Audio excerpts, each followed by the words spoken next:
This is the Groove Guru podcast. My name is Windsor, and my guest today is Billy Doherty. And Billy's best known as the drummer with rock band The Undertones, a much beloved band who remain the most successful band from Derry and one of the most successful bands to have emerged from Northern Ireland.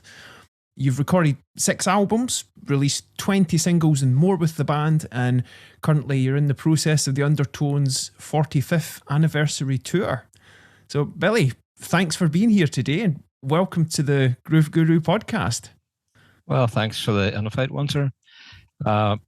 Maybe I should say to people that the reason that I got to know Windsor, and thankfully I got to know him, and he's a really, really nice guy, is because Windsor's the drummer with Hugh Cornwell, and Hugh Cornwell supported the Undertones on various dates, and I got to meet Windsor, and I think he's an unbelievable drummer,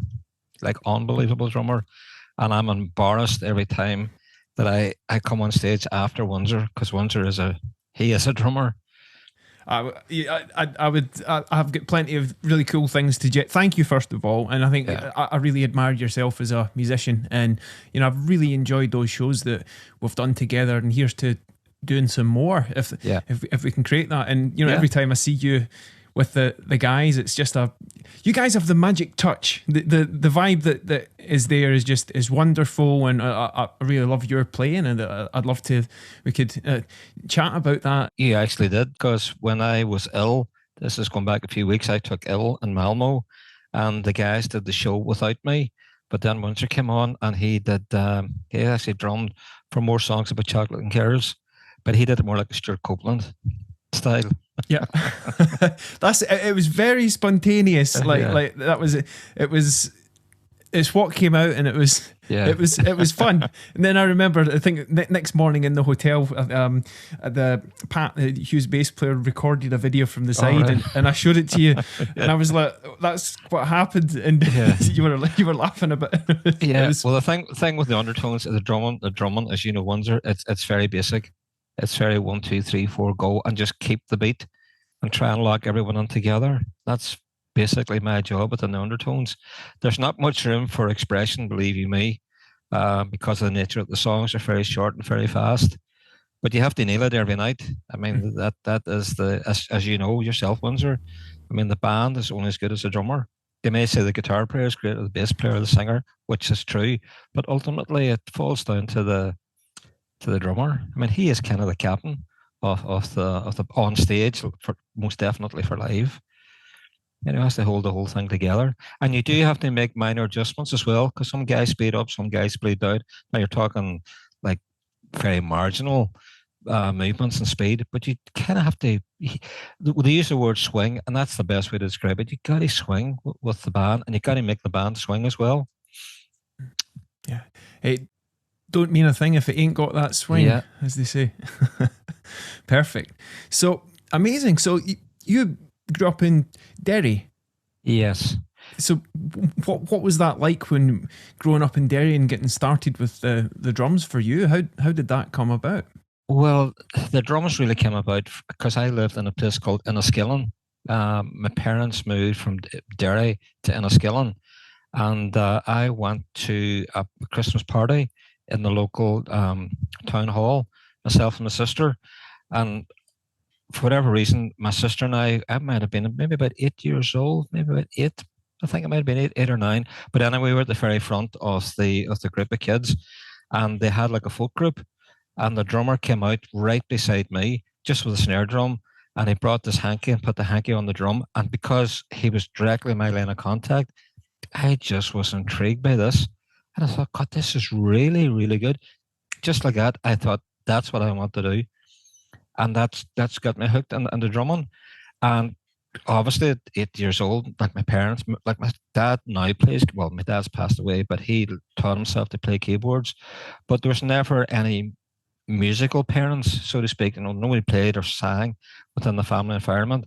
So I just literally, like everybody, just tapped, used my hands, anything that came on the TV. I just tuned into the drumming, try to figure out how did they do it, how did this work, and I did that right up until, well, we moved back from Enniskillen to Derry when I was about 11 or 12 years old, and then I became very friendly with John. We went to school together, and we formed a band, and then managed to get a drum kit. But didn't know that the bass drum, you had to play the bass drum with your foot. Didn't realize that. Eventually found out that you had to do that. And we literally rehearsed morning, noon, and night. I mean, we really, now, everyone's self-taught. We had no tutors. Even though I went to a drum tutor, I really don't know my rudiments, which is dreadful. I wish I did. I don't know. I can't do daddy mammy rolls. I can't do paradiddles. And I really try to do it, and I just can't do it for whatever reason. So we would listen to songs and we'd try and copy the songs that we heard on the TV or radio. And we literally studied it morning, noon, and night, literally for years, until we felt that we're at some level of ability. And then we had the, I suppose, the courage, or maybe the nerve to play live. And obviously, because John and I, we more or less formed a band. We had, and Fergal Sharkey, who's my cousin. Fergal was in my class at school, and we needed a singer. And Fergal was a really, really good singer. There's a local singing competition back in Derry called the Fesh, and he was winning competitions right, left, and centre. I mean, it's like he was really, really good singer. And I said to Fergal, would you like to join the band? Fergal joined the band, me and John, and then we had Damien, who's John's brother. He came in, and then because Michael Bradley, the bass player, he was in my school as well. Then Michael joined the band, and that was basically the start of the Undertones. But we listened to, our induction wasn't to look towards Led Zeppelin or Yes or Deep Purple. We went down the kind of the songs that we thought we could learn, and learn them quickly and get them up to some kind of level that would be proficient. I mean, you can imagine if you're learning to play drums, trying to emulate like Ian Pace or John Bonham, it's going to be very, very difficult. It can take a while. And that's basically, they basically went down the rhythm and blues route, like early Rolling Stones, early Beatles, and try to copy what they did. Yeah, what kind of tunes were you it's become more. Sorry. Well, I was wondering about that. What kind of songs? Do you remember what songs you would cover and learn in those days? A few examples. I think we did Route 66. I think we did Get Back. I think we tried Jumping Jack Flash, Little Red Rooster. God. I think that's probably some of them. But then along came, Dr. Feelgood. I think the drummer there is the big figure is a guy called John Martin. And I think he's a great drummer.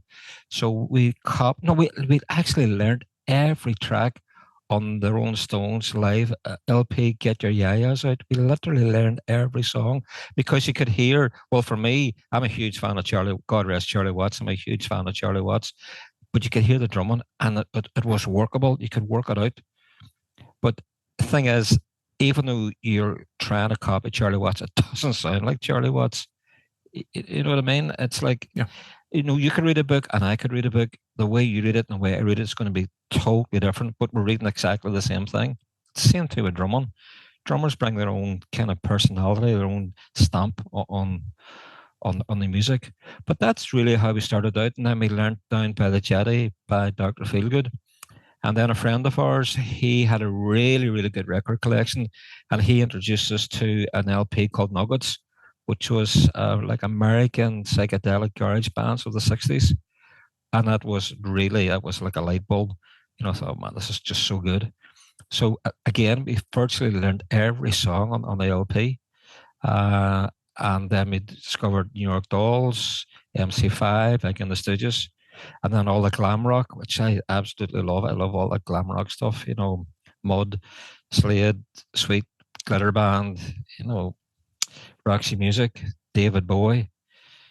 Most of these singles as well that they were doing, they were easy enough to try and copy in reference to drumming. They were relatively easy to copy.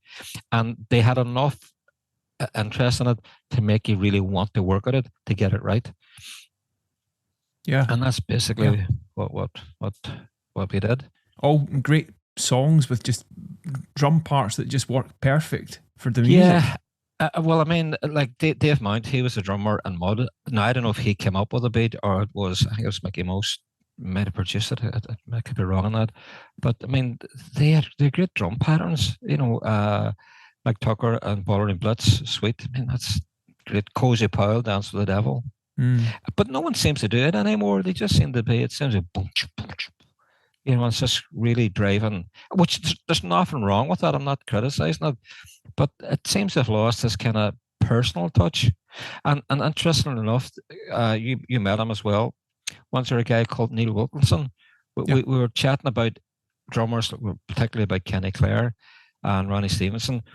When those guys went in to do sessions, they would have the manuscript, the script of what had to be played, but they could interpret it and they could put their feel to it, and they weren't prevented from doing that. They could do it, and you could go, "Oh, that sounds like Kenny Clare. That sounds like Bobby Graham or whatever." But nowadays, that stopped.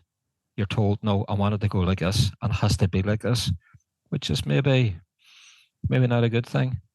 Yeah, it's a balance. It can, if one wants to work as a drummer in that context, doing sessions, that ability to do what's asked is why those drummers do work. And I do hear you though. The ability for and the opportunity for musicians to be fully expressive, sometimes that opportunity is not available. But again, as you say, it is great to hear those moments and those records where the players get to express their own voice. Yeah, and I remember when you were rehearsing with the Undertones. I mean, that's a great work ethic, which is testament to why I think you guys sound so together, because you've just like the Beatles. Who just played and played and played. And when you guys were doing this, you used to rehearse. Was it and sometimes in a garden shed? Yeah, it was actually Michael's sister, Josephine, who sadly passed away. She was friendly with a guy called Paddy Sims, and they had a shed at the back of their house. So whenever we had finished school, we were teenagers, we would go to Mrs. Paddy Sims's mother's house. We would go into Mrs. Sims' house to rehearse. So Mr. Sims, he would be in the front room. It's just a terraced house. So he'd be having his tea. We'd have to walk through the kitchen, say, "How you doing, Mr. Sims?" Go out to the yard and up into the shed to rehearse. Now, he must have heard the noise. And nobody objected. They were unbelievably good to us. They never told us off or whatever. And the only time we couldn't practice is the Sims had a dog. He called the dog Sparky, and Sparky had pups, but Sparky had the pups and my bass drum, so we couldn't drum until Sparky had taken her pups out of my bass drum, and that's the only time we didn't rehearse. But you got the resilience of people, parents or friends, to allow us to do that. I mean, without them, we probably would have rehearsed somewhere, but we were very, very fortunate that people let us do that, and they never complained. They never told, and it was free. We never paid electricity, or never even thought about paying for electricity, and we had the run of the practice shed, morning and a night. But we literally, once we finished school, we were in there from we get our homework out of the way, maybe in there from about 5 o'clock, and probably stay there to about 9. And then during the summer, it was like in the morning, rehearse, take a break, back in again in the evening, rehearse, get your dinner, your tea, and back in again at night. And that was it, because we wanted to learn these songs. Everybody instinctively had the same vibe. We just wanted to learn these songs, and we wanted to make them sound as good as we could. Plus, everyone got on exceptionally well. We were all pals. We got on very well. It's only as things develop, and yourself, once it's a business, that can have an influence on friendships, and how do you deal with that, and how does that work out? That's basically how we got going. Yeah, and I find it really refreshing as well. Like in recent shows, that dynamic between you off the stage is very much present. It's a very much a family feeling that's generally really pleasant to be around. as well, and it's Well, great it's to the see same. that. It's the same with you as well. I know it's like you from the Stranglers, but you still have that same vibe. There's no feeling of no resentment. Everybody's there to do their job, and you just get on with it. And that doing those tours with yourself and Hugh, they've been terrific. I mean, they've been fair. A wee bit nervy at the start because we had to get to know everybody, but once you get to know, because we've gone out together once, and everybody is really really nice. I mean, they generally are, and they're no one's competing with anybody. We're not trying to say you're better than us or we're better than you. It's we're doing our thing and we enjoy doing it. Well, hopefully we enjoy doing it. And I still make mistakes. John makes mistakes. Mickey makes mistakes. But the thing is, because we're very comfortable with each other, whenever we come after, when a show is finished, we would have a quick kind of summary of how the show went, and they would say, "Look, you played really, you're too fast, or you did this wrong." And we're all quite comfortable with that because we all know we don't want to let each other down. We want to support each other. So we never seen it as a criticism. It's very positive. And we did a show. Was it Bearded Theory? Now I'm going to blow my own trumpet in this one. Normally I don't, but we did a show last weekend, Bearded Theory, and it's one of the very, very few times that I could say we were absolutely brilliant. We were really, really good to a point where I felt like stopping drumming. I just wanted to stop drumming and go, God, these guys are really, really good. You just really want to. I don't know if you ever get that way when you're playing. You kind of go, "Jeez, this band is so good." We had a terrific sound. The audience was terrific, and there was kind of a wee bit of magic kind of happened on stage, and we really nailed it. And when we're doing a show, I keep thinking, what must it be like if the Rolling Stones was playing here? What would I be like a Charlie Watts? Or I know it's silly, but I'd be like a Ringo Starr. And I try to think, would they get the same kind of vibe when they're playing with their groups that I get playing with the Undertones? And we all get that. And after the show, we all normally we don't congratulate each other. Normally it's, well, John, look, you came in too fast or you came in wrong here. But after the show, everybody was congratulating everybody, even Mickey. Now, Mickey, he's a guy he's a big schoolmaster. He would say, "Oh, no." But even Mickey made a comment about how good it was. And that's one of the, now, no, you could count the amount of times that I would have ever said it. And I think that's probably maybe the twice I said it. Maybe the other time was we played in, was it Los Angeles? Maybe, because it's gone back years. But it was a really, really late show. Maybe we went on stage about 2 o'clock in the morning. But it was a really, really good show. It was a terrific show. And it's great that you can get that. And it kind of gives you a whole burst. It kind of rejuvenates your faith in what you're doing because you can get a wee bit stale doing the same thing day in, day out. But the audience loved it. And that makes the thing all worth it. And we all get on. And it's terrific. Yeah, it's wonderful that I count my when it all comes for together. A guy who's now in his bus pass. When it all comes together, yes, it's terrific. Yeah, those moments. Even when it falls apart, like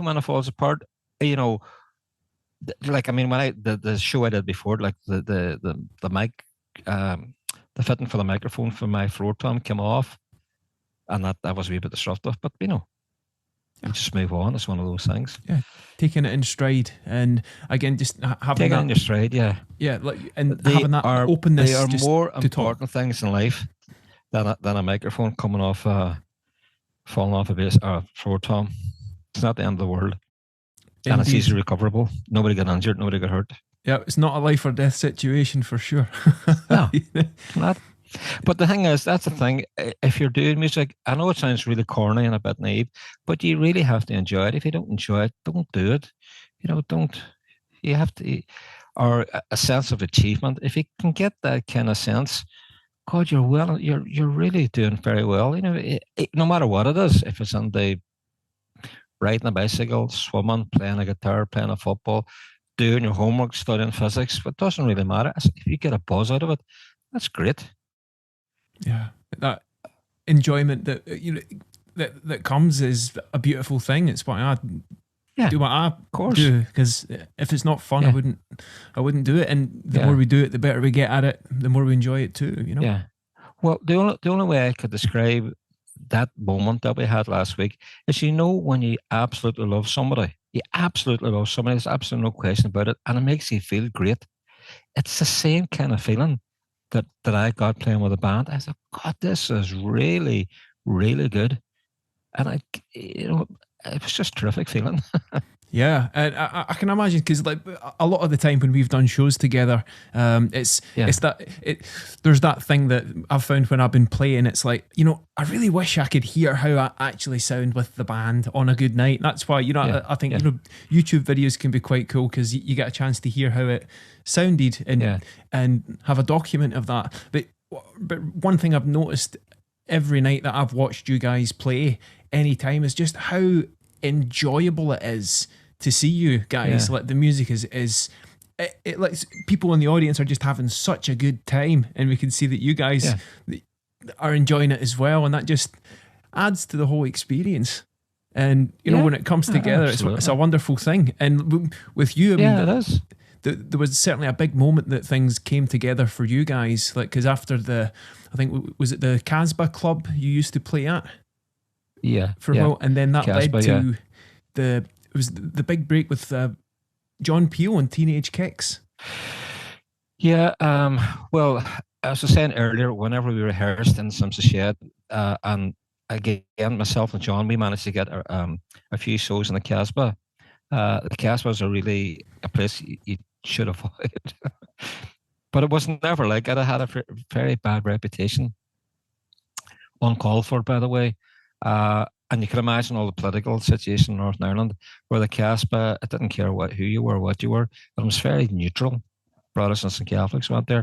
And I'm not saying that the Undertones were a united force on that. It's just the way it was. So we would do this. We ended up, we got a residency. I think we got a Thursday night and a Friday night. I think, and I could be wrong on that. But basically, we got 2 nights a week in the Casbah. So we would do our set, do covers, and then the next week we'd try and do one of our own songs, because we wanted to write our own material. And anyway, that led to John writing Teenage Kicks. We recorded Teenage Kicks. It was Terry Hooley at Good Vibrations, brought us down to Belfast. Went in and did it really quickly. Now, the guitars that we used, or the guitars that Damien and John used, they were really cheap guitars. I mean, they were well-worth guitars. Like really £30 guitars. Went in, did the thing, and that was it. But John Peel had his radio show running it. It's been running for years, and we were huge fans of John Peel. Anyway, when the EP was finished, I had previously phoned John Peel, because you could. This is how ridiculous it was back then. It was about 1977, or probably 1978. You could pick up the phone, and I said, "Hello, could I speak to John Peel?" And the show would be going out live, and I would say, "Could speak to John Peel," and you're put through straight away. Probably because no one really kind of rated John Peel at the time. He was kind of saying, "Well, he's kind of a wee bit out there." And anyway, I initially made contact with John Peel and asked John Peel, could he play records for our friends, records that we liked, and which he really did. He did do that, and we kind of struck up a connection, albeit very loose and haphazard. Anyway, when the Teenage Kicks EP came out, I sent it to him, and he got the EP, and he said, "Look, I'm going to play that record. I think that might have been a Monday night or whatever, and it'll be on the show." So all the band and all our pals, we were in the O'Neill's front room. That's John and Damien who play in the band, their parents' front room. On came Teenage Kicks. I'm like, "Oh yes, we've got a record played up by John Peel, and it's on the. It's kind of a wee bit unbelievable." But then he played it again the second time, and the room, everyone really quiet. I was like, "What?" I've never heard a record played back to back ever since on the radio. So it was like he just instantly fell in love with the record. And then consequently, we got a record deal through Sarah Records. But it wasn't until, this is going back maybe about 4 years, we went to Peel Acres, because John Peel would do his show from his home. I think it might have been Stowmarket and around that area. Anyway, John Peel's wife, Sheila, she invited us back to her house, and she made us tea and whatever. But I didn't realize that John had given John O'Neill had given the handwritten lyrics of Teenage Kicks to John Peel. I didn't know that. And it's only gone back 4 years when we were in Peel Acres that the penny dropped. I realised how profound that record had on John Peel. He just instantly loved it. And his background was totally different to ours. He was middle class, had a privileged background compared to us. We're working class. Probably didn't have all the advantages that John Peel had. I'm not saying one's better or worse than the other. It's just we're kind of two ends of kind of the social scene. And of all the records in the world that John Peel played and loved, he had Teenage Kicks. And he actually put Teenage Kicks, the lyrics of Teenage Kicks on his headstone in the grave in Stowmarket.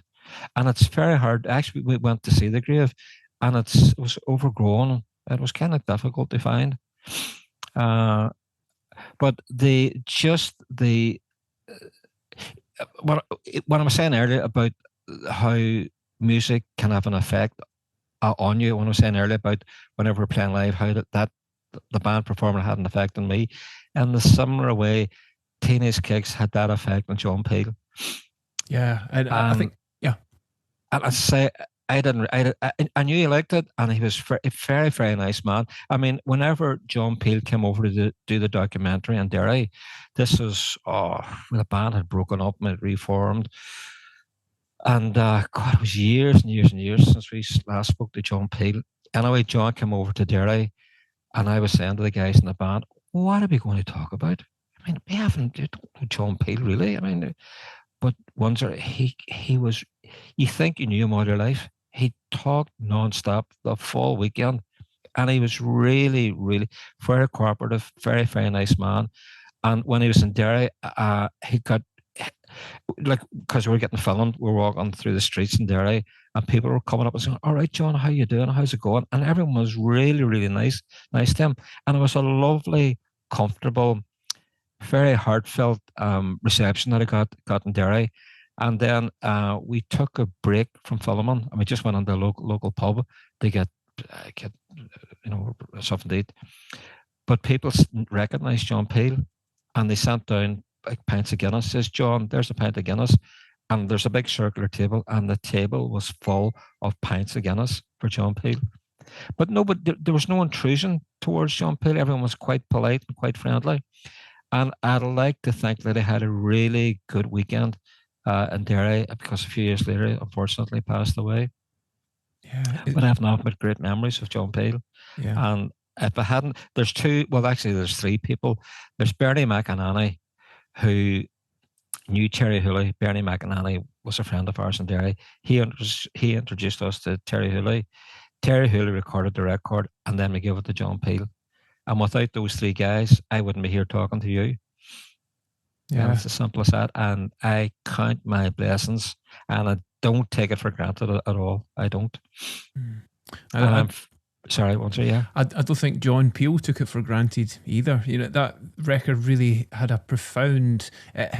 When he heard that, something lit up inside him. I think I remember just seeing that he apparently gave the record 28 stars out of 5 or something like that. Yeah.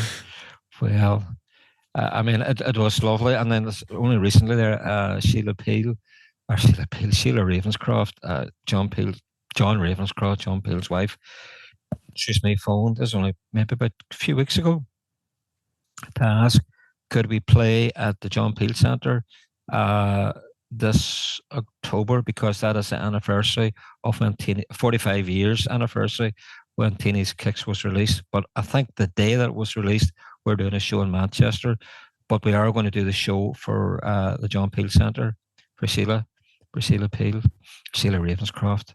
And she's a very, very nice lady, very, very down to earth, very grounded. Lovely. That sounds awesome. And and perfect. And after Teenage Kicks, then was your albums. And before this interview, your conversation chat, you know, I was listening to you on record, and just such incredible songs, such great playing.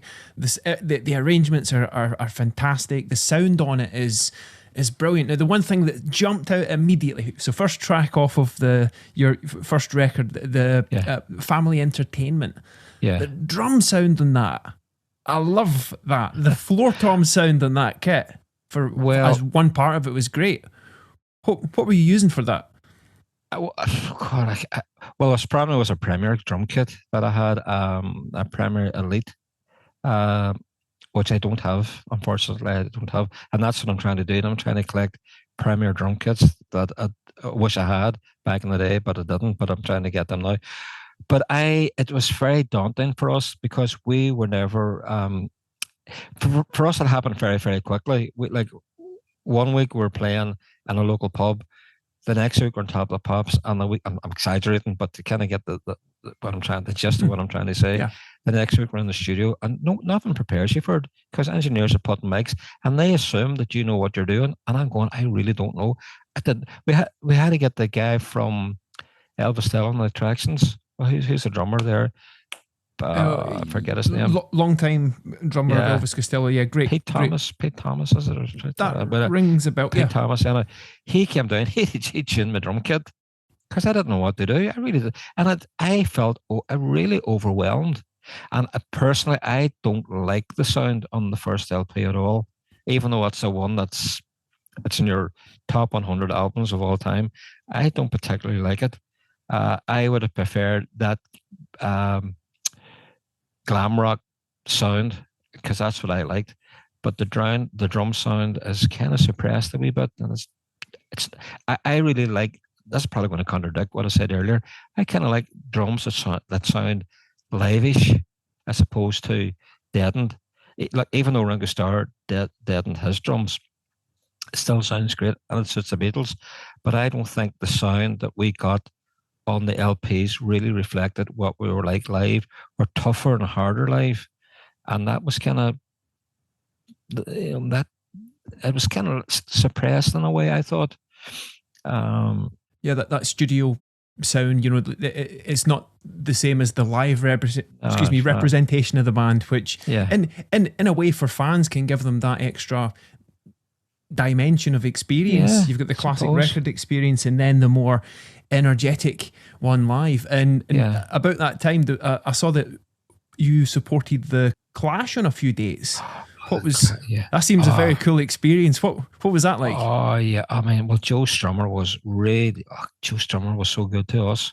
I mean, he really was. Not that I hung out with these guys, by the way, but Joe Strummer was genuinely very nice, and extremely supportive towards us.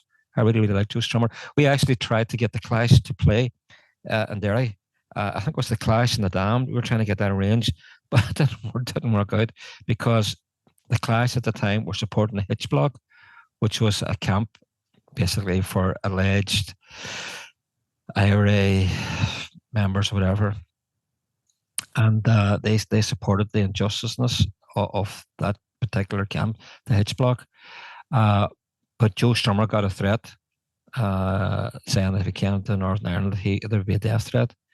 And unfortunately, we couldn't do it. But then we ended up doing the tour with Joe Strummer and the States, which is great. I mean, I watched them every night. I thought, God almighty, there's Topper Headens. Amazing. Yeah. Have you seen any of his... Big band, even though I watched it, I think he has a red drum kit and he has a white suit, and then he has a white drum kit and a red suit. It kind of alternates between the two. But I would have thought big bands would be getting more symbols, they'd be more animated, because you ever see these guys, they're really getting stuck on it, and you can see they're really driving it. I thought he was a wee bit timid on it. I'd like to see him do more. I'm not knocking him, I'm not in the same league as Topper Heading, but for big band drummers, that's what I love about them. They can just do all these things just like that. Like Kenny Clare, we were having a conversation with Kenny Clare, Ronnie Stevenson, Ronnie Farrell. These are the British guys. Just great to watch. The sounds great, and there's a really good clip I posted there on Facebook, and it's Kenny Clare. He's using he's using a Premier kit. Can't mind, but obviously this must be the 1970s, early 80s maybe. Could be wrong. Anyway, on the snare drum, you can see he's got tissue paper and masking tape, and you can see the tissue paper is worn. Now you have to be very quick to watch it now, but you can see the tissue paper flying up. Back in the end, they got on with it, and there was none of this. Has to be this. Has to be the other. But they're just so good. I just think those guys are great, and I think if you try to emulate those guys, you have to think differently about it. I think you have to approach it in a different way. Yeah, it's like a musical language, just like we learn to speak free flowingly. We do that in conversation with words here, but on the instrument, it's like the language you have to learn to then develop the ability to play what comes in your head, which is a wonderful thing. That sometimes that's what the situation involves you doing, and sometimes it's more appropriate to dial it back, though. But that name, Kenny Clare, before we started talking, I'd never heard of Kenny Clare as a drummer, and looking into him, I was amazed. The one video clip that really did it was a video of him playing with Tony Bennett at the Royal Festival Hall 74, I think. I'd never seen such, in that context, he was just so alive and playing with so much passion. And the control and the dynamic, such an incredible musician. So I'll put a link to that clip in the notes here. But definitely one to check out. What an incredible musician. Yeah.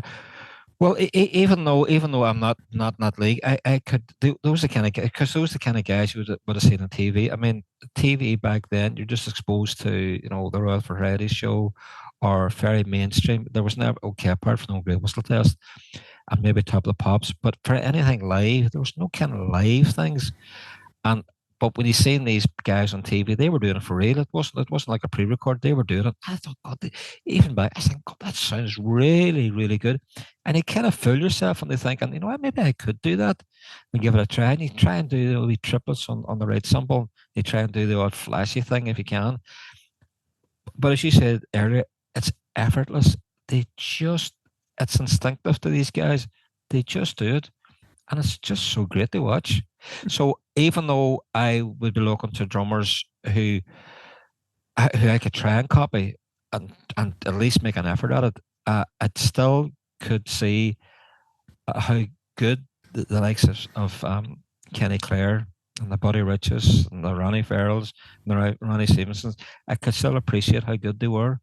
And it does give you a huge lift to say, well, look, okay, I may not be in that league, but at least I'm trying to do it, or try and create a rhythm, our backbone, our backbeat for a band, and deliver that. Yeah, and that's the great thing about the music or the arts or whatever it is. It's like when you see someone at the top of their game, even if it's not in the same field as you do, there's something inspiring to the human spirit, or however you want to say it, about, wow, that's what is possible. And you mentioned the Old Grey Whistle Test. Before this, there was a really cool video that, in a similar kind of way, that I think it was you were playing the song True Confessions on it. And I think that's a really dreadful.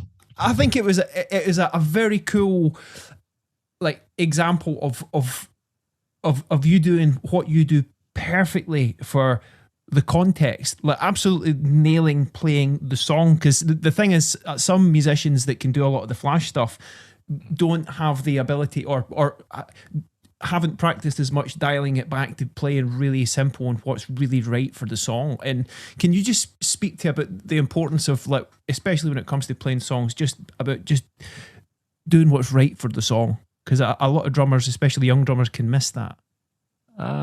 Well, I was. It's because we all kind of like the same style of music together, and it was. Now, I'm not saying it's basic, meaning basic that it's you can dismiss it. It was basic in comparison to other things, and it was manageable. So we all kind of liked the similar style of music, and it was easy enough for us to play.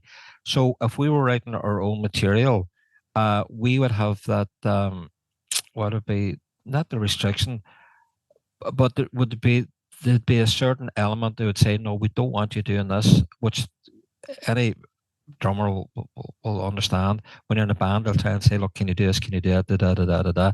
So I kind of knew the parameters that I had to work with on. Keep it very basic, keep it a beat. Basically, that's it. And if they wanted the occasional thing in, fine. And if you kind of stepped out of that realm, you were told, no, don't be doing that. Doesn't suit it. Even though I thought it might have improved it, you were told not to do it. And I didn't mind. I thought it's okay. I just sat there and they said, give me 1, 2, 3, 4. I just did 1, 2, 3, 4. I just got on with it.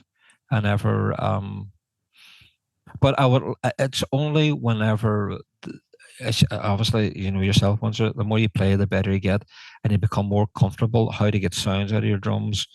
And you're more confident to try different things. It's only when this is 1980, this is 78, we formed, in 83, we broke up.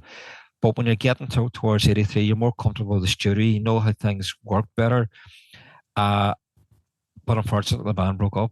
And it was just a pity. I wish we could have reconvened, because I think if we had a reconvened, we could have elaborated more. We could have been allowed to experiment a wee bit more and take the shackles off and go, right, but like, go and do and see what you can come up with. But within the Undertones, now we did the same to everyone else, by the way. It just wasn't me. If Damon, I thought Damon was playing like a mad guitar lead, saying, "No, Damon, I don't like that. That's too rocky. Don't be doing that." Or if Mickey was doing something. But if we're messing about, say we're doing a particular song. Like I know we used to do. Oh God, what do you call the song? God, I forget the song now. It's Joe Morello. It's a really Take 5. It's a really famous song. Take 5. Is it? Take 5, yeah. Like we used to muck about doing Take 5, and we could actually make it really sound pretty good. So this is whenever we're rehearsing, so we could, to some extent, copy stuff like the jazzy thing or the bluesy thing. But when it came to Undertones, it was very strict. There were certain things you could and couldn't do, and that kind of forms your style and the way we approach things. And I never found it in my place to say, well, we should do this or should be the other. I just kind of went with the flow. Yeah. I just said, well, if they're happy with the drumming, that's okay. Yeah, and I think it shows a lot of musical maturity, and one, playing and working well with the others in the unit. There was that, and always doing always doing what's right for the context. And it's interesting that you said that you would have wanted to expand your musical output and diversity a bit more. And something that really surprised me, because I'm mostly familiar with the songs that you've played live on the shows that we've done. And when I was listening to your records, the third and fourth record, I think was Positive Touch, Sin of Pride, I was amazed. It sounded like a completely different band to me, like with all these different instrumental textures. And what caused that wanting to move in that direction? Were you going punk against punk? Not really. I mean, as I said earlier, you kind of become more comfortable, and because we're touring constantly, like, your limbs become better. You're more relaxed, and you're more familiar with the studio environment. You know that having a different snare drum is going to sound slightly different. If you tune your drums slightly different, they're going to sound different, obviously. And I think too, a different producer definitely can form the sound of a band. And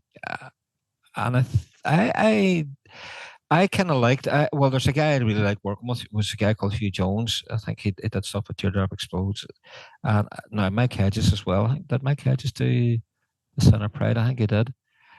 And I like work. The guys weren't maybe too keen with Mike Hedges, but I liked them. I felt very comfortable working with them, and there was a wee bit more for expression. But that was there. I might have musically. I think for us, it might have been a wee bit of a dip for us, because we're kind of getting off, the core element of what we're about. We're kind of more down the Velvet Undergroundy, MC5, New York Dollsy side, whereas we're kind of going more down, more like a polished thing. I don't think it was really working for us. and we're trying to copy because the music scene had changed as well. There's a new romantic scene, uh, and we didn't really fit into that.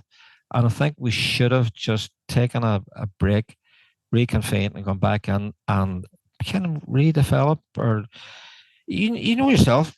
Once if you're doing anything, you think at the time, oh, it's pretty good, and then you do it, and you go, well, maybe it wasn't as good as I had imagined, and then you tweak it a bit, and it becomes better. You know, it's an evolving process being with a band, and I like the idea of change, but having a change, but keeping the thread or the core element of what you're about, that has to remain throughout the band. You know, you don't want to zoom off in a completely diverse thing.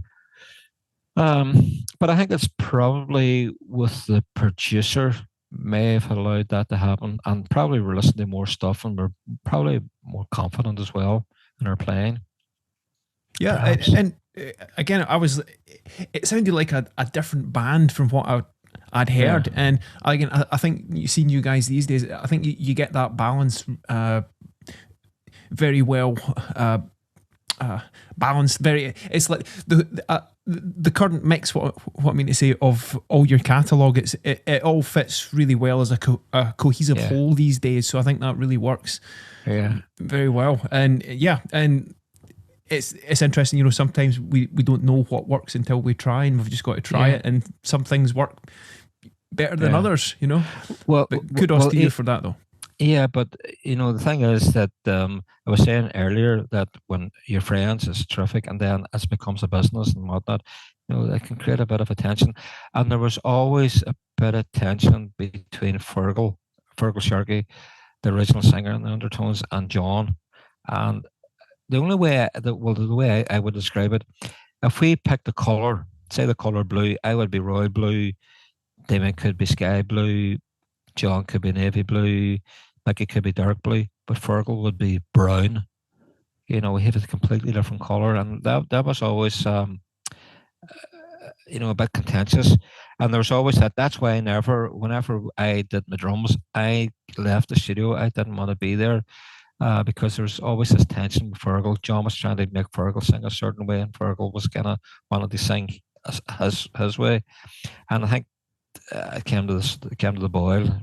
Obviously, around about 83, Fergal just had enough. He says, "Nah, not putting up with this anymore." And I don't blame him. And he went on and did his own thing, and he became very, very successful. Um, But it's a pity, though. I think we should have held it together. I think we should have. Well, with hindsight now, I think we should have just said, "Look, guys, look, take a break and reconvene again." We actually did reform. We did reform for John Peel's birthday. Uh, but unfortunately, that didn't. We couldn't do the show because John and Damien's father had passed away, and we had to go back for John and Damien's funeral of their father. And then we got an offer to reform for the Olympics in 2012, which Fergal agreed to do, and obviously because Paul McLoone he replaced Fergal, it was kind of a wee bit difficult because we didn't want to. Uh, Spoil it for Paul because Paul was a singer, but thankfully it didn't happen. It kind of worked out that it sorted itself out. Like obviously Paul's still Paul's been with us longer than Fergal Sherky. So those kind of things can occur within bands. But the four of us, myself, John, Mickey, and Damon, we stayed together, and we put up with all our quirky ways of going on, and we seem to be sometimes it can become a bit annoying, you know. But we just go, oh, so what, you know. Yeah. It's not a life or death situation. You know? Yeah, the emotional colour of the thing can change from now and again. But it'd be different if we're doing huge stadiums, and you know we were like very, very successful. That might be a different type of pressure.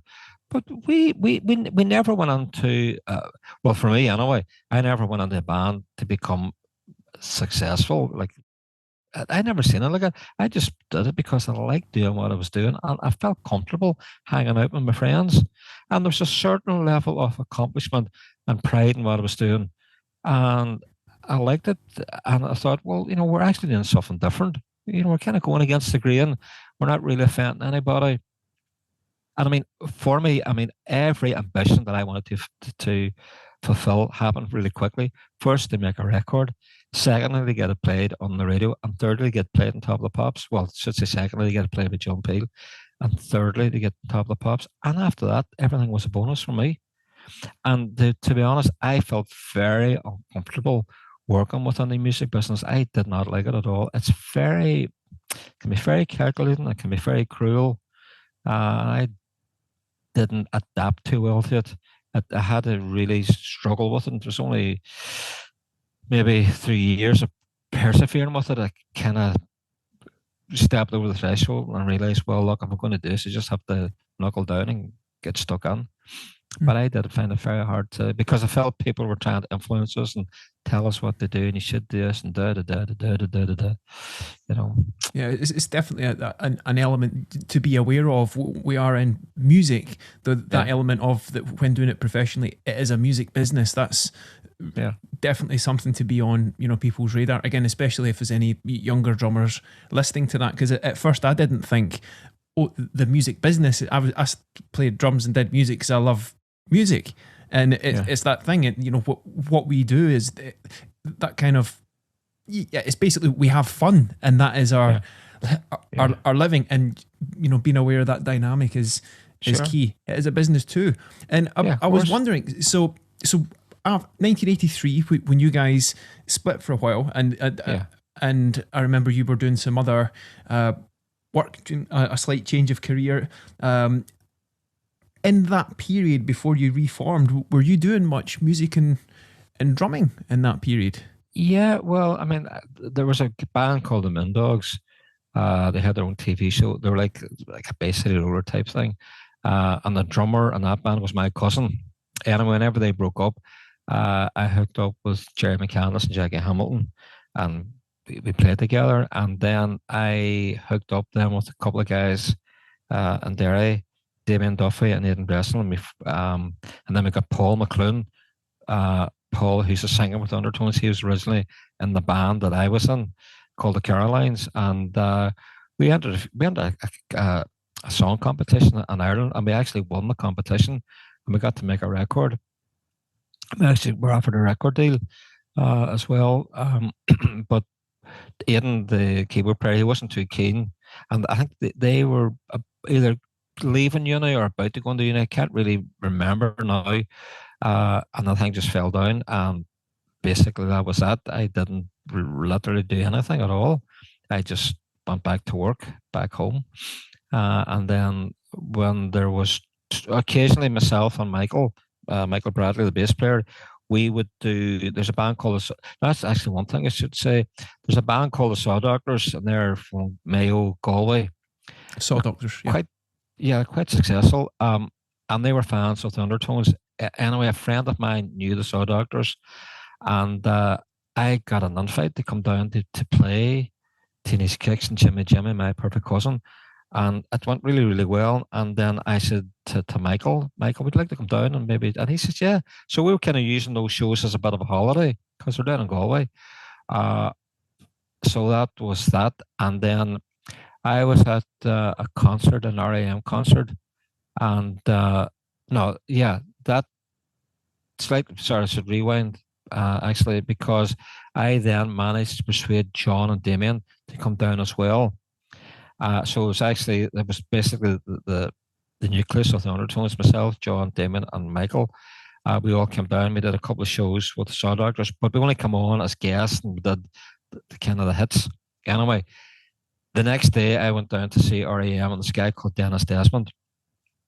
And Dennis said to me, he said, I heard that the band is reformed. And I said, not at all, Dennis. We just went down to a couple of shows with the Saw Doctors.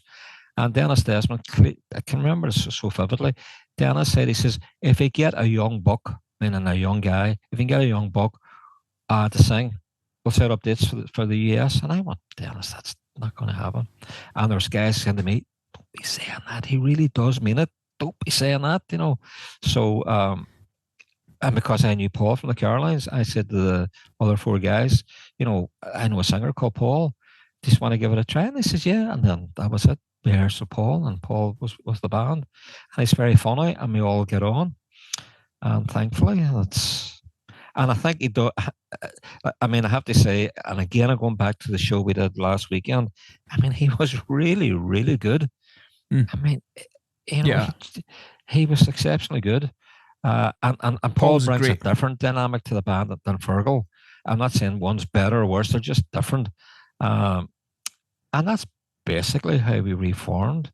And Oh, then we did interesting. the tours and just carried on, and just every year we're offered. We turned down more stuff than we're offered because we don't need it. It's not our livelihood, because we all had jobs, and maybe that's a factor that we enjoyed so much because it's not crucial to us.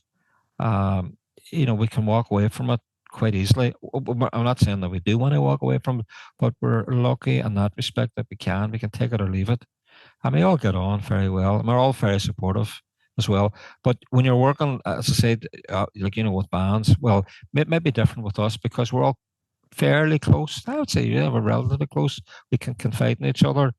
But when you're in a band with guys, you need to be really thick-skinned because they can say some really hurtful things. They don't mean it. It's just the way guys can be. They're not they're not the most sensitive kind of guys in some Yeah. respects.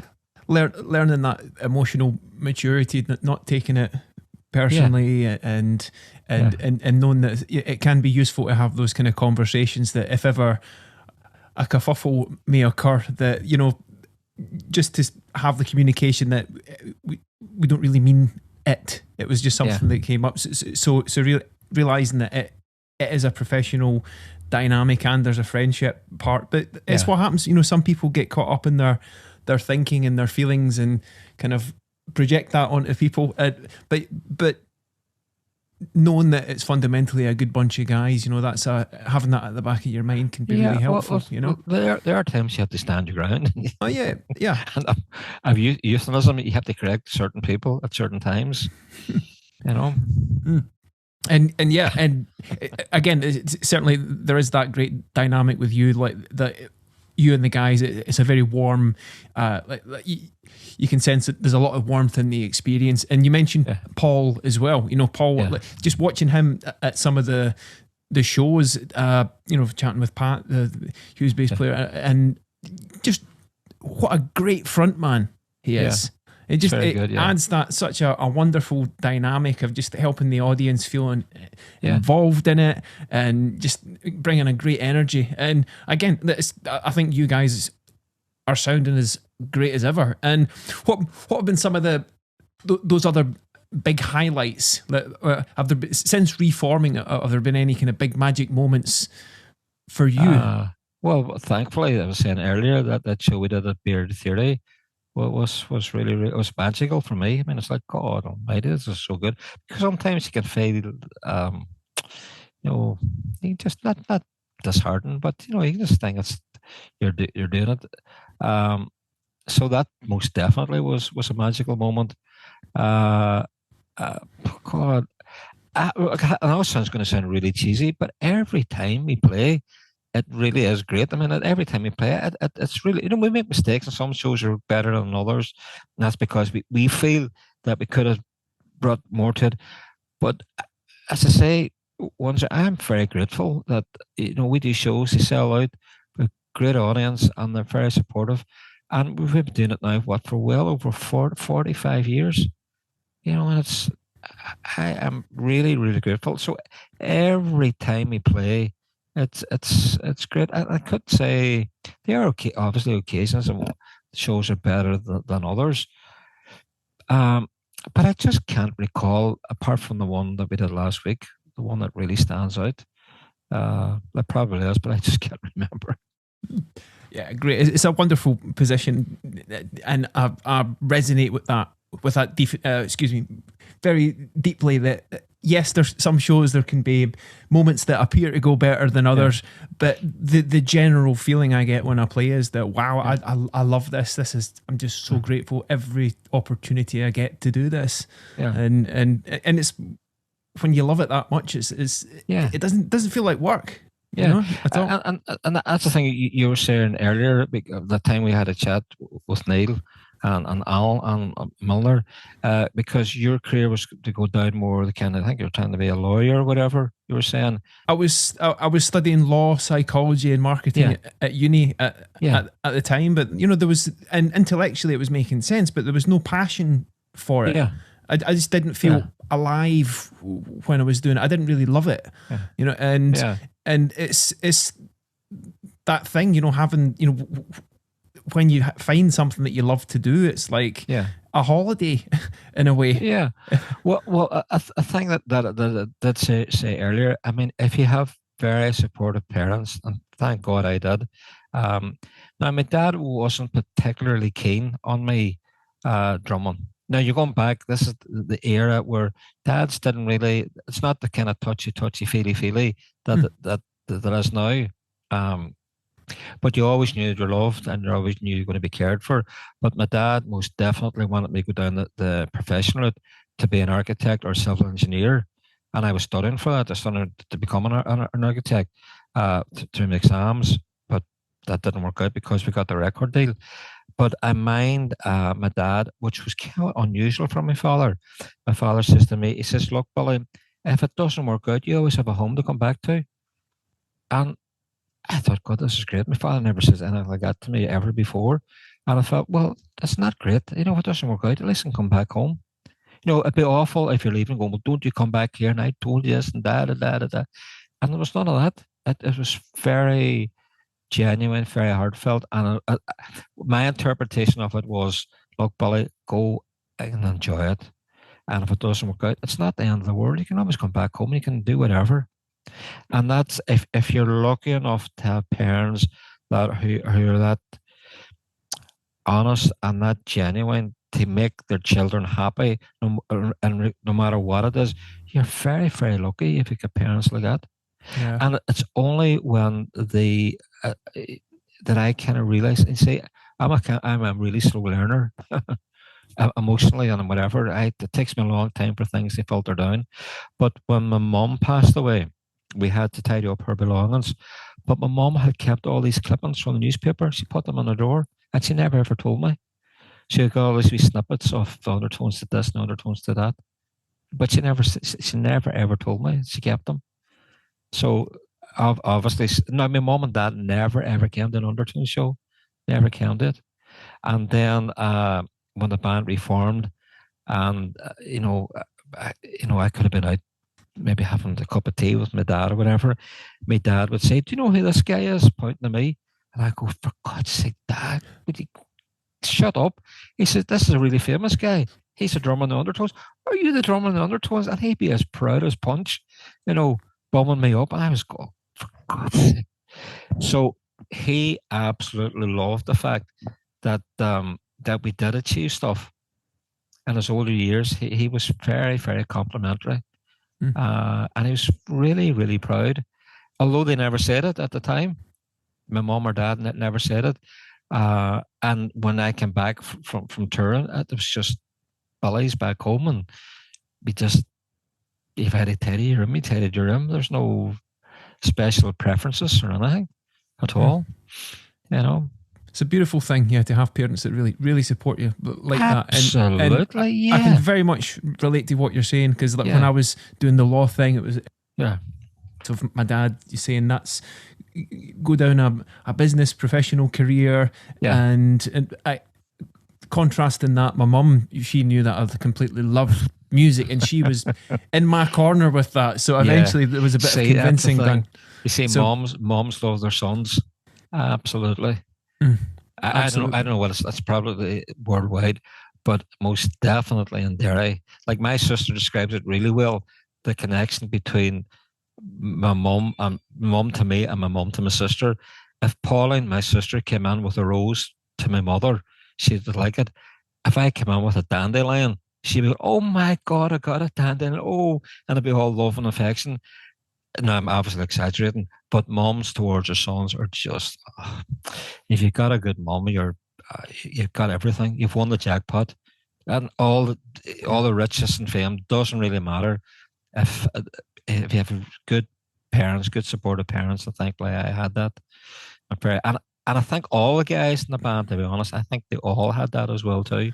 That's beautiful. You know, yeah, Yeah, one of the things I'm really grateful for that my mum shared, and it relates to that.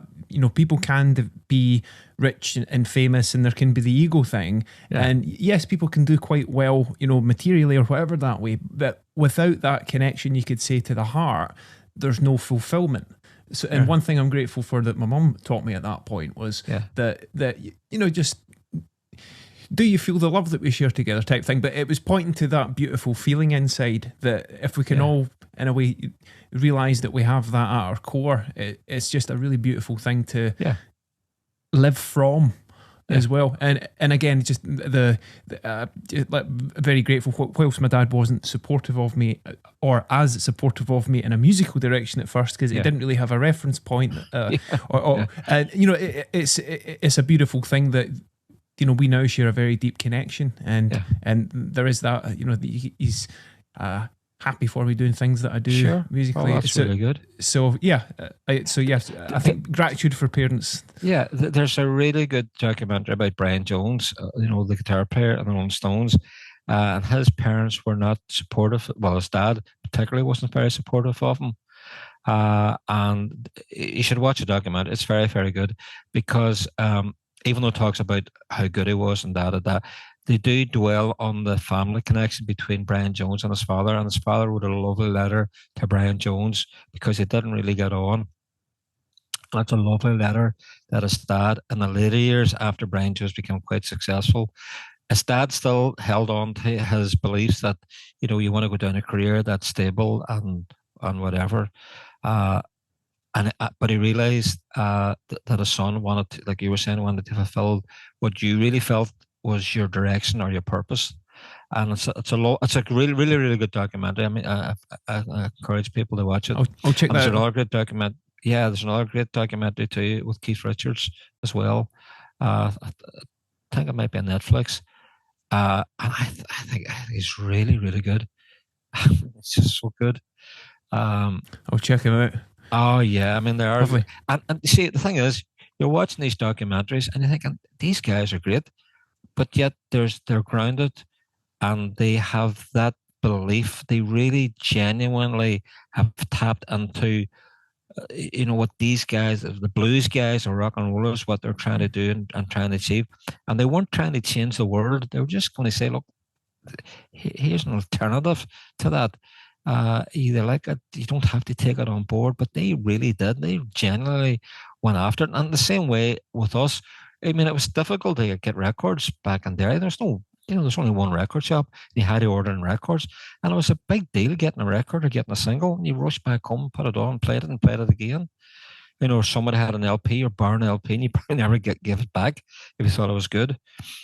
But now it's overwhelming the amount of God Almighty. It's just unbelievable. There's styles or genres within genres. And I'm not saying it's good or bad, but it's completely different now. It's so Mm. God Almighty. It's kind of lost. In many ways, it's kind of lost the impact because Yeah, it's you know, different. it's different. Yeah, we had to hunt out stuff. We had to go and check it out, and even saying that the guys in the band, they're all prolific readers, and they read morning and night. They read biographies about every band's going, and they're very informative. And I hate reading about that because I don't want to pick up anything negative about whoever happens to be. I don't want to know. I just want to hear the music. For me, that's all I want to know. Now, as a drummer, I'd like to know, how did you start drumming? What drum kit did you use? How did you do this? How did you do that? That's my interest in music. I don't want to know if you got a drug addiction or, I don't want to, it's not that I don't care. I just want to know what made these guys do what they did and how they created those unique sounds. I mean, they did create unique sounds and great styles that I really had a profound effect on me. And I Mm. wanted to sound and play like them. I wanted to Yeah, be them, those guys. yeah, I wanted to be Charlie Watts. I wanted to be Ringo Starr. I wanted to be Mick Tucker. In my head, I wanted to be like them because I thought, God, this is really great. They get this really great beat. Mm. And God, I mean, you just want to think, wouldn't it be great to be in a band? They conjure up a beat that makes the audience dance or swing or move and makes the rest of the band move. That's a great feeling to get, if you can do that. That's my take on music. I don't want to know all the negative stuff. I know it exists. I mean, that's life. People are like that. I just want to know how you did it. How did it come about? Why did you stick at it and whatnot? How did you come up with those beats? Did you just were you given a free rein to do it? I mean, likewise, and I think that passion that you have is still, in the course of this conversation, still very clear. It's wonderful just to hear that how much you love it and how much it fascinates you, and that dream that you said of always wanting to be that guy who sounds like the Charlie Watts, and entertains people and enlivens them. You do that beautifully. There's only one Billy Doherty. Yeah, and you do it fantastically. I can say the same about. Well, I don't know, but I mean, that and Derry, there's guys that I know playing bands. Some are like pro musicians. They play with Van Morrison and stuff, and Gilbert O'Sullivan. But we had a big gathering there. I think there might have been 10 of us. This guy called John Wilson. John would have drummed with Sam Morrison in the early days, and he would have drummed. Well, he did. He drummed with Rory Gallagher and Taste. And even now, John must be what in his 80s? He still has the same drive and the same enthusiasm as all the guys in the room had. And that's one thing. I know it's a bit, maybe a wee bit over exaggerating, but drummers genuinely, I don't know what it is with drummers, but there's something very fundamental and something very basic. There's a real community thing in them. I don't know what it is. It's that's probably not even the right way to describe it. But there's, I don't know if it's a tribal thing. I find it very difficult. But we can all, it's palatable, it's tangible. The vibe, if you're talking to the drummer, I mean, with all these guys in the room, we all got on exceptionally well, even though completely different styles of drumming, heavy metal, pop, middle of the road, country and western. We all had the same purpose, and that was to keep the rhythm, keep it consistent, put a wee bit of your personality into the music. And I think drummers are a very united group of people, I think. We do. Like, I mean, I was chatting to a guy today. We were actually talking about Charlie Watts, and this guy got backstage, because he knew Charlie Watts, and he knew Charlie Watts' drum tech, and he says, "Come on, I show you this here?" And he opened up the flight case, and there's this white marine pear drum kit, and the guy was saying, "But that's not the kit that Charlie uses," and he says, "No, it's not. He bought Elvis. It's a DJ Fontana. Yeah, DJ Elvis Fontana. Presley's original drummer. It's his drum kit. Charlie Watts bought it. Yeah, he was a collector. The kit comes on tour with Charlie Watts, and I think he sometimes rehearses with this particular kit. And then again, there's a good documentary too about Charlie Watts. I think he's got all these. I think Gene Krupa's drums. I think he made some Buddy Rich stuff, but he has the same passion and drive that he wants to know more about these guys, and he collects the stuff. And I love all that. I just feed off that. For me, it's infectious. I love it because I am exactly the same. And on my outlook on drumming, not saying I'm as good as Charlie Watts in any way, but that kind of enthusiasm and that kind of belief that you're looking at a guy and going, isn't he great? And it could be a great bass player, it could be a great guitar player, and you think, wouldn't it be great to play with him? Wouldn't it be great if I could be on stage playing with whoever it happens to be and doing what I do and getting away with it? It's very uplifting. Enthusiasm. I think some people say that's one of the most beautiful cosmetics in a way that if you have that feeling of enthusiasm for something because we love it, it's one of the most enlivening, uplifting feelings that we beautiful to share. With Neil, and I honestly thought, because when I left to go down to London, I thought, look, I'll be back in a couple of hours. I'll be back well before tea time. We were there. What must have been 5 or 6 hours? I did not know that was possible to talk drums and music for 5 hours. I know, but there was there's stories you were telling, stories that Neil was telling, and then we're fearing off on how our families affected things and how we got into it. And I was just embracing the whole thing. It was very human thing. It wasn't like, hey, I wanted to be a real cool guy and be, it was none of that. It was just like we were doing it because we liked doing it. Yeah. And that's the thing. It's like, we do the music thing and we've played with whatever. And at the end of the day, we're all people. And just that beautiful way of connecting to people is especially with drums, when we've got that common rhythmic primal core. Of course. It's a lot of fun. We do the drummer thing. But I seen things that you've put on YouTube. Those things. Oh God, it's like, I don't know. It's very, very hard to describe.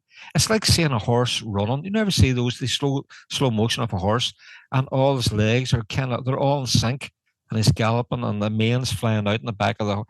When I see, drummers like yourself, God, that's just so beautiful to watch, because all this motion and all these hands. You're thinking, how's that hand doing something from that hand? And it just sounds effortless, and it just sounds really, really good. And that's what I love. I love seeing guys doing that. It's just great to watch. Yeah, it's fun. I think when we find that thing that we love to do, it's like we might work on technical things and the ability to, just express ourselves. It comes from a love of doing that. You know? Well, but I'm not in the same league as you at all. I'm not technical at all. I just try to do it from here and try and emulate what I think is going on. But it is restrictive. I mean, you do need to sit down and you do need to work at it. Yeah, but I didn't need that armory with the Undertones, because we weren't doing that kind of stuff. And for me, it's a bad excuse, really. I really should, and I did try to sit down and work rudiments, and I didn't. But my fundamental, my number one thing about drummers, if you can keep a very, very steady beat, a very comfortable groove, and it can be very simple. It could be 1, 2, 3, 4, and then on the snare drum. If you can keep that, and if you can maybe swing it a little bit, you could do like, and it's on beat, it's on time, but you got to make it sound. Well, that's like hard to explain it here, but the wee subtle ways your wrist moves, and it actually comes from in your heart and your head. Somewhere it all connects and comes down your arm, and it makes it sound the way it sounds. It has in a way. It's like no matter what it's like we were saying earlier on. It don't mean a thing if it ain't got that swing. Yeah. It's like all that stuff. It's got to groove and feel right for it to be right. And all of that, the flashy, some people call it circus drumming or pyrotechnics. There can be a satisfaction in like being able to do something difficult. There's a kind of inner reward one gets from that. And again, just it's bringing it back to what's right for the context of the music, or this thing that's bigger than this little rubber boy. So and it's that musical maturity, which is why I keep coming back to like hearing you do what you do with the Undertones. It's just so perfect for the context that it's really satisfying to listen to. It's not someone going, oh, look at me, look at what I can do. And it's that thing. It's like, if we can create something that works with the others we're working with, that serves people and uplifts them, then I think it's a beautiful thing to bring to the world. Yeah, well, thank you. All good.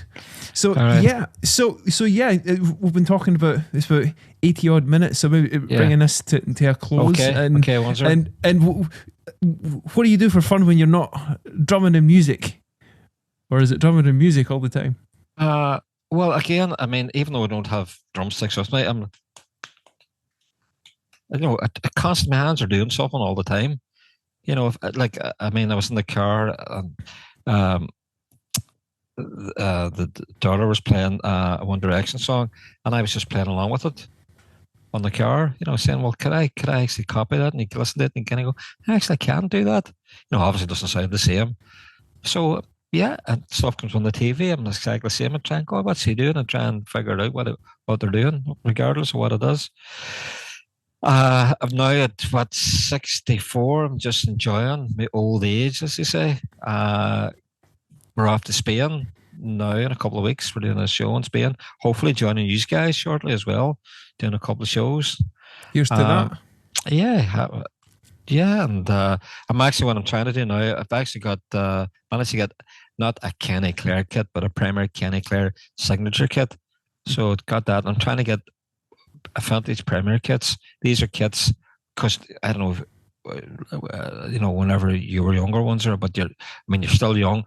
But back in 70, 75, 76, when you're really trying to get on the drumming, you get the primary catalog. And God, I wish I could get that drum kit. Oh yeah, I'd love to get. You kind of go. But now, thankfully, I'm in a position. I got the purple Kenny Clare. I got the primary Golden Sun. I'm trying to get a polychromatic gold and a silver star, and that's it. And I've managed to get a blue shimmer, and the blue shimmer kit. Now, this is really speculating, but Don Powell out of Slade, they're doing "Cause I Love You," and he's using a premier blue shimmer kit, and I managed to get one from a guy called Rocket Music up in Rotherham, I think it is. So that's been collected now at the weekend. And that's what I'm doing. Fantastic. Yeah. Cool. Let's just have a little bit of fun. Just a little fun thing I think some of the fans might enjoy. Just for like a couple of quick fire questions. Just let's see what comes out. Are these yes or no answers? No. It's kind of specific, but it's so like, what's Billy Doherty's favourite movie?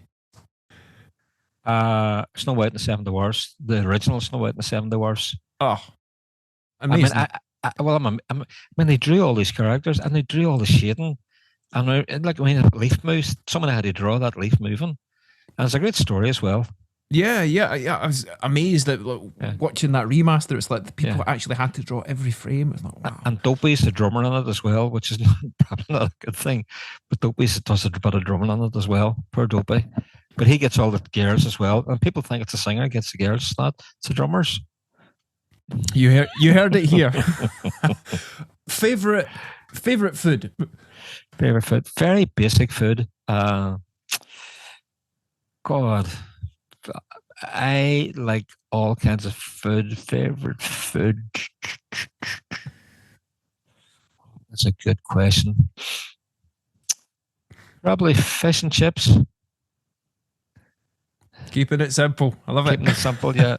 Brilliant. Favorite drink? Favorite drink? Well, there's a whiskey called, what's the name of the whiskey? Forget the name of it. It's whiskey made in Donegal. Forget the name of it. No, it's made in Donegal. I think it's a word, it's Irish for banshee or something. Forget the name of it, but it's really nice. Not that I'm a big drinker, but it does taste nice. Nice whiskey. Cool. And favourite, you said that you weren't into reading that much about books of biographies for the reasons, but do you have any favourite books that you're into? It's Catcher in the Rye, and I forget who wrote the book. J.D. Salinger. John Steinbeck? Was it John Steinbeck? Salinger? J.D. Salinger comes to mind, but Catcher in the Rye. Catcher in the Rye, yeah. It's really good. And last one, just for fun. Do you have a kind of mantra or a quote that you like to keep in mind that keeps you focused on? I'll just probably keep it simple. Say simplicity is the basis of all good design. Yeah, was it simplicity is the ultimate sophistication? Yeah, but it is difficult to keep things simple. Yeah, cool. Yeah. Right. Okay. On that note, Billy, thank you for being here today. Really enjoyed this. Pleasure. Yeah. Thank you very, very much. And I can't wait to hook up again. And hopefully, when this thing in London kicks off, I'll give you a call and we can all hook up. Cool. Have a good old chat. And this time we're going to go out for dinner as well. We're not going to rush back. We're going to stay out and have a dinner. I'll buy you dinner. Maybe McDonald's or KFC. Living the dream. Or no, nice fish and chips, actually. It'll be fish and chips. Even better. Cool. All right, Windsor.